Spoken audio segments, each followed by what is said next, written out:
Hello everyone. आज के इस वीडियो में हम डिसीजन ट्री के कुछ न्यूमेरिकल सॉल्व करने वाले हैं।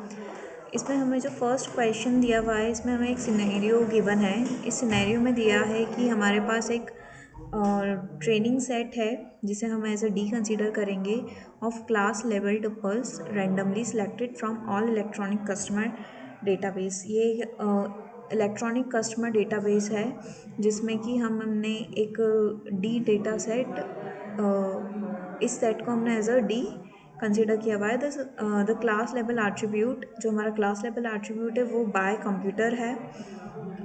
और इसमें हमारे पास दो अलग अलग वैल्यूज़ हैं इस क्लास में, जो कि यस है और नो है। और इसमें जो C1 है वो जो C1 यस को करस्पॉन्ड करेगा, और जो C2 है, जो क्लास C2 है वो नो को करस्पॉन्ड करेगी। और इसमें हमारे पास जो 9 टपल्स हैं वो क्लास यस के लिए हैं, जो 5 टपल्स हैं वो क्लास नो के लिए हैं। और हमारे पास जो रूट दिया हुआ है उसे हमने कैपिटल N से डिनोट किया है, और can be created for the tuples in D. और हम इस रूट नोड के थ्रू हम इसमें जितने भी हमारे पास जितने भी टपल्स दिए हुए डी में, हम उससे फर्दर डिसीजन ट्री क्रिएट करेंगे। तो हमारे पास ये जो नीचे टेबल दी हुई है, इसमें हमारे पास ये बाय कंप्यूटर जो है वो हमने एज अ क्लास डिनोट किया है। और इसमें हमारे पास वैल्यूज़ जो गिवन है इस कॉलम में वो है यस और नो के फॉर्म में। जो यस होगा वो C1 क्लास रिप्रेजेंट करेगा, और जो नो होगा वो C2 क्लास रिप्रेजेंट करेगा। तो हम इसमें आगे फर्स्ट क्वेश्चन सॉल्व करेंगे। इसमें हमें करना है कि हमें स्प्लिटिंग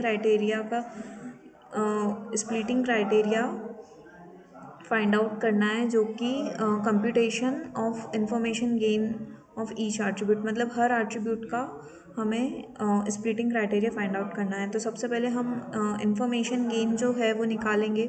तो हमें गिवन है कि जो प्रोबेबिलिटी ऑफ यस जो है हमारी क्लास में, जो प्रोबेबिलिटी ऑफ यस थी वो 9/14 गिवन है। और जो प्रोबेबिलिटी है वो जो प्रोबेबिलिटी ऑफ नो है वो हमारे पास 5/14 होंगी। तो इससे जो हमारी एंट्रोपी आएगी वो आएगी, हम फॉर्मूले में इसको रख के हमारी एंट्रोपी निकालेंगे तो वो समवेयर अराउंड 0.940 आएगी।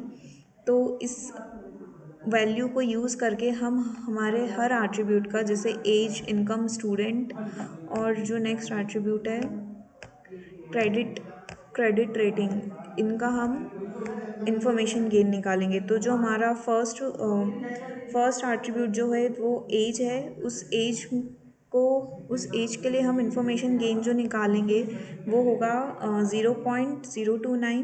फिर उसके बाद में जो लो, मीडियम और हाई वैल्यूज़ जो हैं उस इनके रिस्पेक्ट में हमारी जो इनकम का जो इन्फॉर्मेशन गेन आएगा वो आएगा 0.151।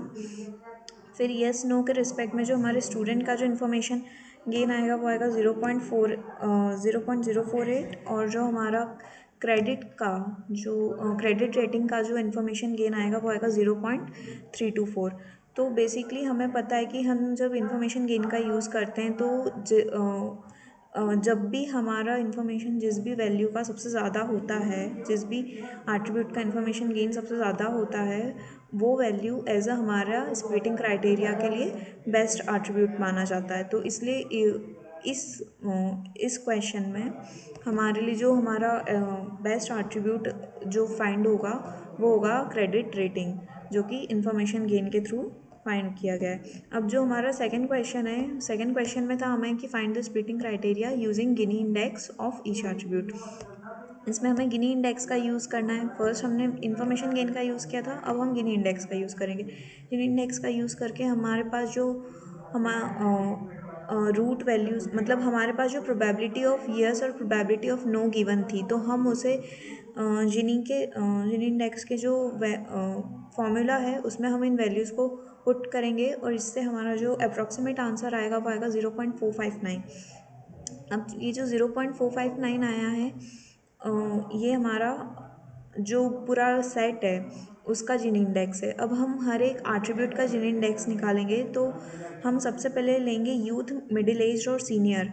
ये बेसिकली एज का जो एट्रीब्यूट है, उस एज के एट्रीब्यूट का जो जिनी इंडेक्स निकलेगा वो 0.486 निकलेगा। इनकम का जो एट्रीब्यूट इनकम एट्रीब्यूट का जो जिनी इंडेक्स होगा वो 0.408, स्टूडेंट का होगा 0.480 और क्रेडिट रेटिंग का होगा 0.278। बेसिकली जो जिनी इंडेक्स होता है, इसका ये क्राइटेरिया रहता है कि आपका जिनी इंडेक्स जितना ज़्यादा कम होगा आपके लिए वो वैल्यू, वो पर्टिकुलर एट्रीब्यूट उतना बेस्ट होगा आपके नेक्स्ट स्प्लिटिंग क्राइटेरिया के लिए। तो इसमें इस टेबल के अकॉर्डिंग हमारे पास जो मिनिमम जिनी इंडेक्स आया है वो है 0.278, दैट इज़ क्रेडिट रेटिंग का। तो इस केस में हम जिन इंडेक्स के केस में भी हम क्रेडिट रेटिंग को एज अ हमारा स्प्लिटिंग क्राइटेरिया कंसिडर करेंगे। अब जो हमारे पास नेक्स्ट है उसमें हमें करना है कि डिसीजन ट्री फॉर्म करना है। तो इसमें हम डिसीजन ट्री फॉर्म करने के लिए इन्फॉर्मेशन गेन का पहले ही यूज़ कर रहे हैं, तो उसके लिए रूल्स क्या लगेंगे। If credit rating is excellent by yes, अगर क्रेडिट रेटिंग एक्सीलेंट होगी तो जो बाय कंप्यूटर होगा उसकी एक तो यस वैल्यू आएगी, और यदि if credit rating is fair, और यदि जो क्रेडिट रेटिंग है वो फेयर हुई तो हम एज को कंसिडर करेंगे। अगर क्रेडिट रेटिंग एक्सीलेंट हुई तो हम येस कंसिडर करेंगे, और क्रेडिट रेटिंग फेयर हुई तो हम एज कंसिडर करेंगे। देन उसके बाद में जिनी इंडेक्स का यूज़ करके हम डिसीजन ट्री को फॉर्म करेंगे। तो उसके लिए रूल होगा कि if credit rating is excellent, अगर क्रेडिट रेटिंग एक्सीलेंट हुआ तो हम बाय कंप्यूटर का येस वाला साइड यूज़ करेंगे, येस यूज़ करेंगे, और यदि क्रेडिट रेटिंग फेयर हुआ तो हम इनकम को कंसिडर करेंगे। अब इसमें हमें कंपैरिजन दिया हुआ है दोनों ट्रीज़ के बीच में। Both trees start with credit rating as the splitting criteria. दोनों में हमने क्रेडिट रेटिंग को as a splitting criteria use किया है। अब the information tree then consider as. हमने जो इंफॉर्मेशन ट्री है उसमें हमने एज को कंसिडर किया है, while the Gini index considers the income. Gini index में हमने इनकम को यूज़ किया है। मतलब जब हम इंफॉर्मेशन गेन निकाल रहे थे उस ट्री का, तब हमने जो हमारा सिलेक्शन स्प्लिटिंग क्राइटेरिया था उसमें हमने एज को कंसिडर किया था, और जब हम यूनियन एक्स को यूज़ करेंगे तब हमारा स्प्लिटिंग क्राइटेरिया इनकम का रहेगा।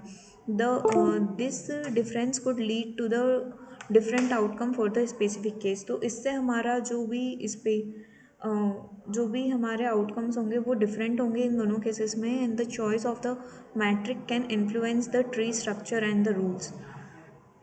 So thank you for watching this video. Stay tuned for the next videos.